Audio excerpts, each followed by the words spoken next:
Class 7-এর ছাত্রছাত্রী বন্ধুরা, আশা করি তোমার সবাই ভালো আছো। আজ আমরা আলোচনা করব ক্লাস 7-এর রায় ও মার্টিন প্রশ্নবিদ্যার মডেল কোশ্চেন সেট 9-এর অর্থাৎ শেষ ইতিহাসের মডেল কোশ্চেন সেট নিয়ে। একে দাগের সঠিক উত্তর বেছে নিয়ে লেখো। কৈবর্ত বিদ্রোহের একজন নেতা ছিল ভীম। সেন রাজার ড্যাশের আমলে বাংলায় তুর্কি আক্রমণ ঘটে লক্ষণ সেন।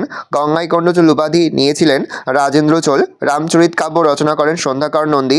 শশাঙ্কের শাসনকালে গৌড়ে যে ব্যবস্থা গড়ে তাকে বলা হয় গৌড়তন্ত্র। সেন যুগের ড্যাশ আমলে সবচেয়ে বিখ্যাত সাহিত্যিক ছিলেন লক্ষণ সেন। সত্য মিথ্যা, সকলতর প্রথম উপাধি নিয়েছিলেন শশাঙ্ক। মিথ্যা, পাল বংশের প্রতিনিধি ছিলেন গোপাল। সত্য। এক বাক্যে উত্তর দাও বা একটি বাক্যে উত্তর দাও। প্রাচীন বাংলার অঞ্চলগুলির মধ্যে কোন অঞ্চলটি সবচেয়ে বড়? পূর্ণবর্ধ। দানসাগর অদ্ভুত সাগর কার লেখা? বল্লাল সেন। দেখো, বড় প্রশ্নের উত্তরগুলো কিন্তু আমরা টেক্সট বইয়ের পেজ নাম্বার দিয়ে দিয়েছি, তোমরা সেখান থেকে দেখে নেবে। বা আমরা যে অধ্যায়ভিত্তিক সেশন আপলোড করেছি সেখানে কিন্তু আমরা প্রতিটি বড় প্রশ্নের উত্তর কিন্তু আপলোড করে দিই, তোমরা কিন্তু সেখান থেকেও সংগ্রহ করে নিতে পারো। বা আমাদের ফেসবুক পেজ থেকে কিন্তু উত্তরের পিডিএফ ফাইলগুলো সংগ্রহ করে নিতে পারো।